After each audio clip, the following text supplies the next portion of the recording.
Good afternoon, everyone, and welcome to our second Changemaker20. And I want to start by just thanking you if you were here yesterday, thanking you for spending your afternoons with us. And if this is your first time, this is a platform where we get to chat with our subject matter experts and an open forum for all of you to get to ask questions and speak to them directly. And so if you have any of those questions, I know a few of you guys already queued them in from yesterday. You can just leave them down below in the chat, and so we can get to them right after, we get to chat a little bit more. And so before we get started, I do want to first address the elephant in the room. Today is April 1st, and it is April Fool's Day. And in case you didn't know, it's also the day Google spends 40% of its annual budget on. And if you didn't know, they've already gone ahead and canceled it for this year. So that's your fun fact of the day. But without further ado, I'd love to introduce our speaker, Sandra Elia. She's one of the world's first certified food addiction counselors and a true pioneer in the field of recovery from compulsive overeating, addictive eating, and obesity management. And so as one of the world's leading researchers on food addiction, we have a great opportunity to talk to her today about how we can create a new, more optimal normal, starting with how we eat. So Sandra, I know you and I have had a lot of discussions before on emotional eating, and I've been in denial ever since. Just this morning, I realized I'm always snacking. And I can explain to you all how and why I had that Rice Krispie square this morning, but I can't explain the other three, So in this world of isolation and eating out of boredom, it's really great to have you. And if you can please share with us a thing or two, especially before I gain another 15 pounds.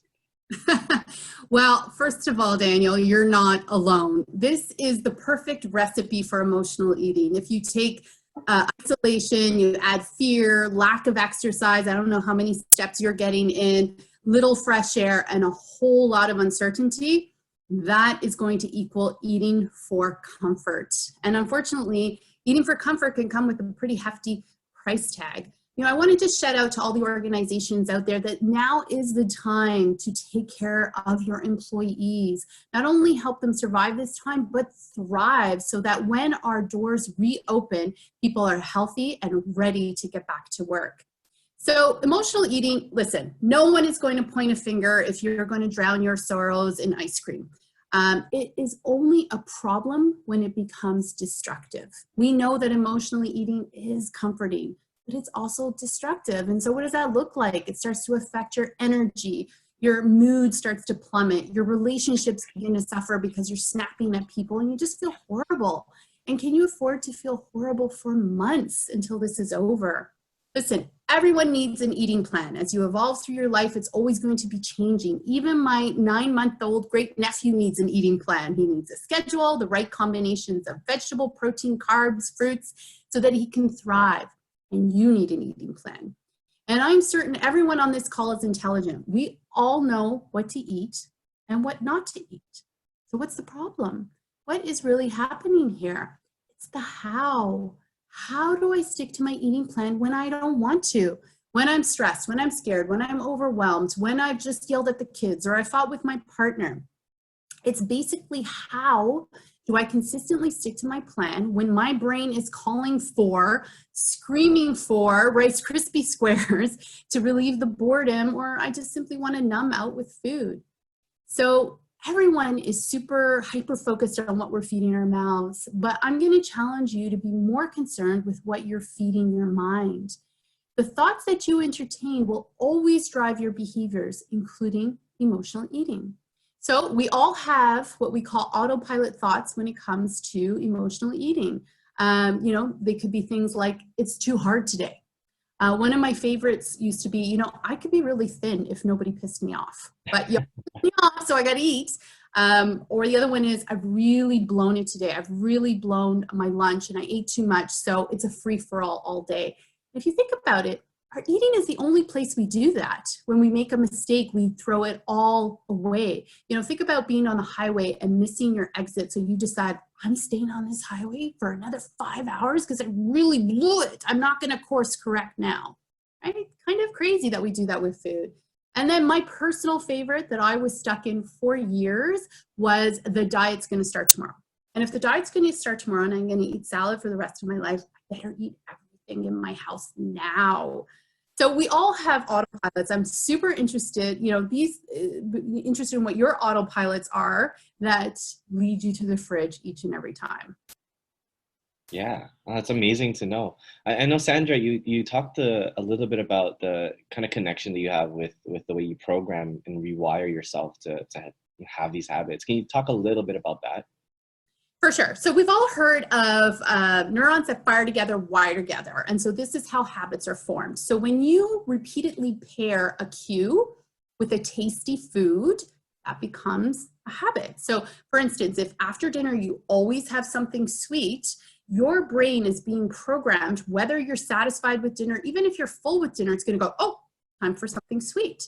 And so how do we retrain our brain? We start to pair the end of dinner with restraint. And that's really difficult because you may have practiced having something sweet hundreds, thousands of times. So this relearning is like playing an instrument. You have to practice, practice, practice. Sometimes you're going to hit the note right on, and sometimes you're going to suck at it.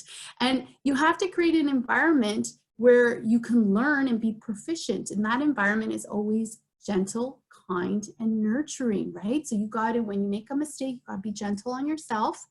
And then when you do really well, you got to celebrate.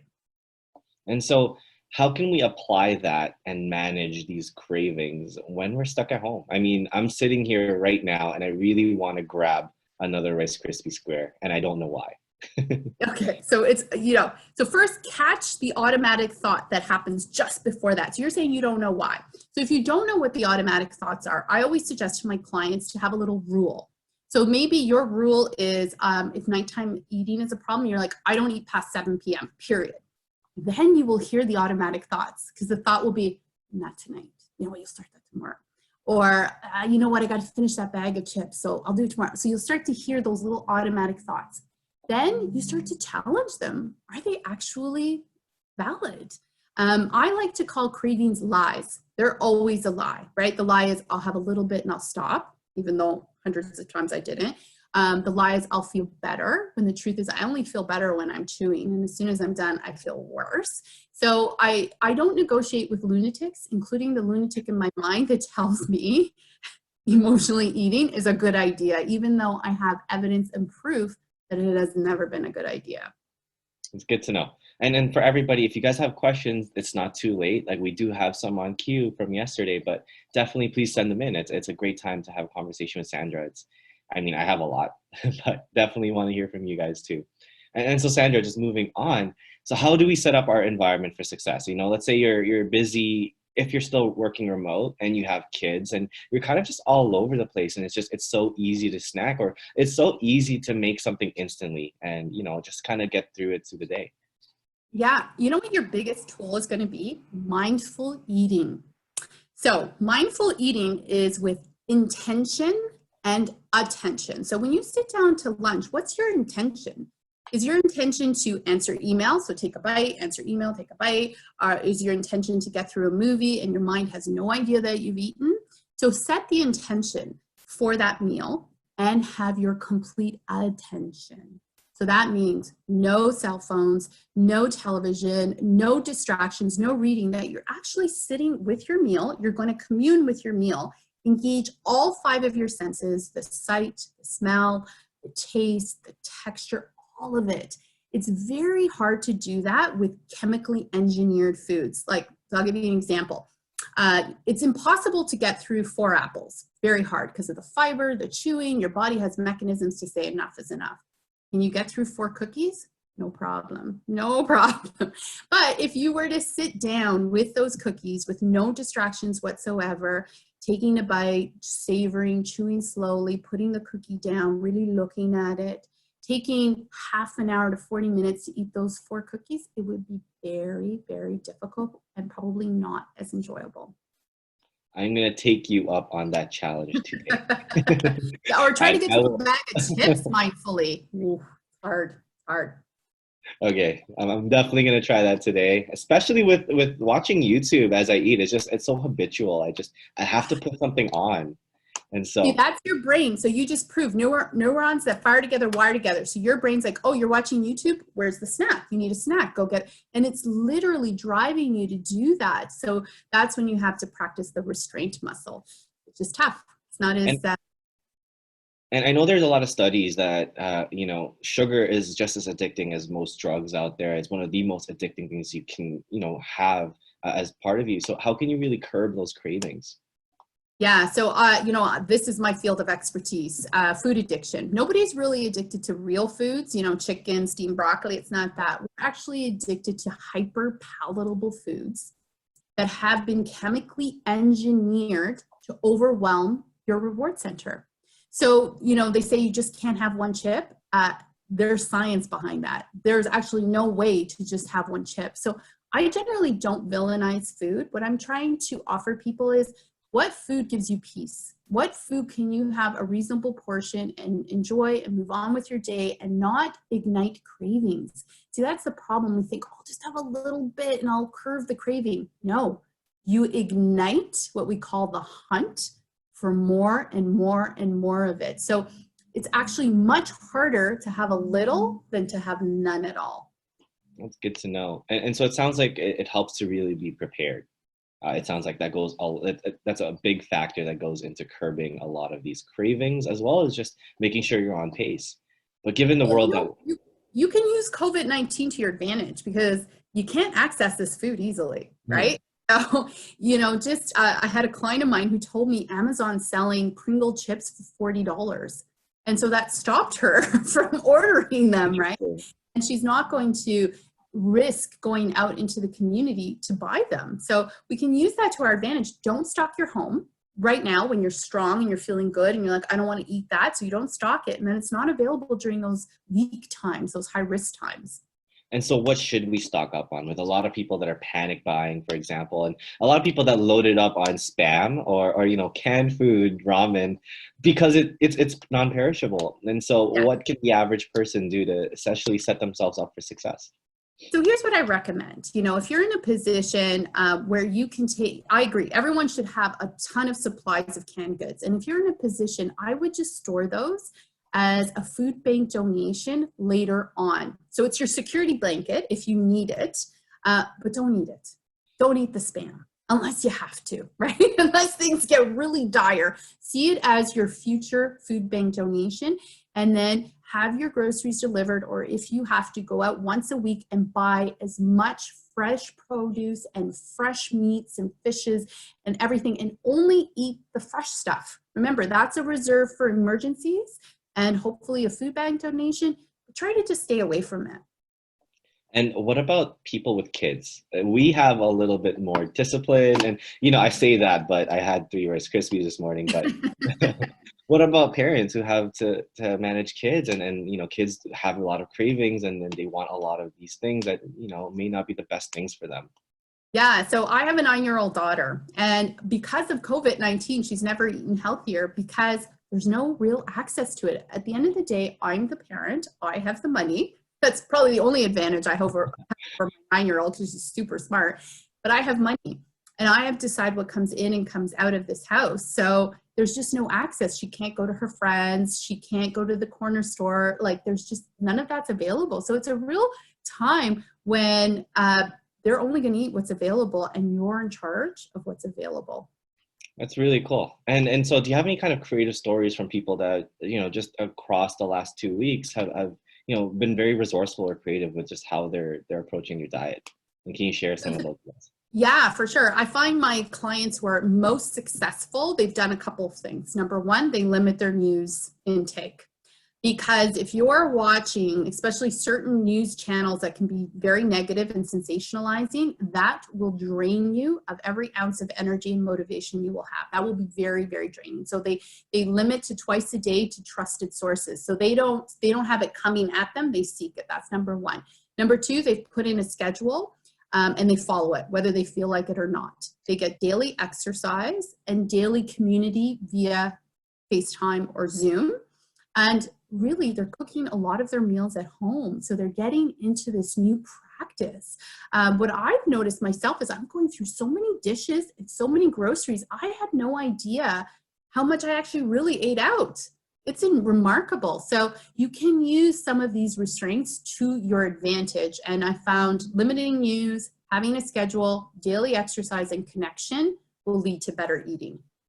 And coming from someone like myself whose cooking has not always been the best, I mean, I can fry eggs really well, but I know that a lot of people who are in a similar situation where cooking may not be the easiest thing for you. And so what do you suggest for those people who may not have it, as easy for them? Yeah, I think YouTube is going to be your favorite buddy right now, right? I have one of my clients, she actually has a chef in her network, and they get together on Zoom at 5 o'clock and they cook, and the chef offers pointers. So they take their phone, they show the chef what's in the fridge, and they're getting pointers. So perhaps you have somebody, it would be a great opportunity for you, Daniel, to connect with maybe a family member who knows how to cook, or a friend. So you're doing community and cooking together virtually. That's actually a really good idea. Yeah, And yeah, you kind of do two things at once. yeah, and that's always a big challenge. And the other challenge is I know how intertwined it is with exercise. And given the lack of our ability to go outside or go to the gym, exercise is becoming a lot more difficult. And so, especially with weight gain or just staying fit, how do we approach that? And how do we approach just staying as healthy as we can without having as much exercise? Yeah, so my game changer was I have a 9 a.m., I call it the 9 a.m. Elia family workout. So I sent out the Zoom link, and it has saved me many a morning when I did not want to get up and work out. I was like, I don't want to do it. But you know what? Family's going to come on and they're expecting me. And I have, all of us do, we all have our little collection of DVDs. It's really funny how many exercise DVDs I have. And I pop it into the laptop, and together as a family, we work out whether I want to or not. So that commitment, having an exercise buddy, knowing somebody's going to count on me, has been huge. And you, again, it's something you do when you feel the motivation. That way tomorrow morning at 9 a.m. when I think, oh, I can't get out of it. Oh, it's good to know. And so with that being said, maybe last question, Sandra, just do you have any further advice for anybody, who's on this call that really do wants to be mindful and is just having a little bit of a hard time, apart from everything you gave us, any remaining, tips and tricks? So you can use something called CBT. So that's cognitive behavioral therapy. There's tons of free resources on the web. You can apply it to your eating.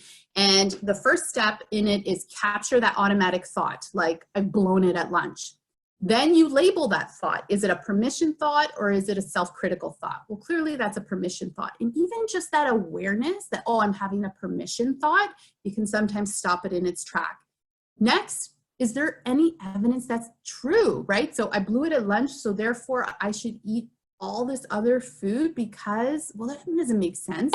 And then what is my new thought? Because remember, thoughts ensue action. So my new thought could be, yeah, I blew it at lunch, but I can turn this around. I can make it better for the rest of the day, for my health, the health of my family, and so that I can just come out of this a better person, a stronger person.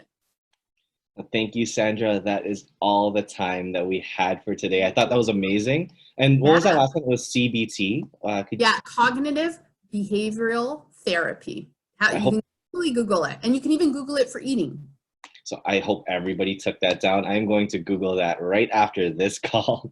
But I want to thank you all. I want to thank everybody who tuned in today and gave us your afternoon for our Changemaker 20.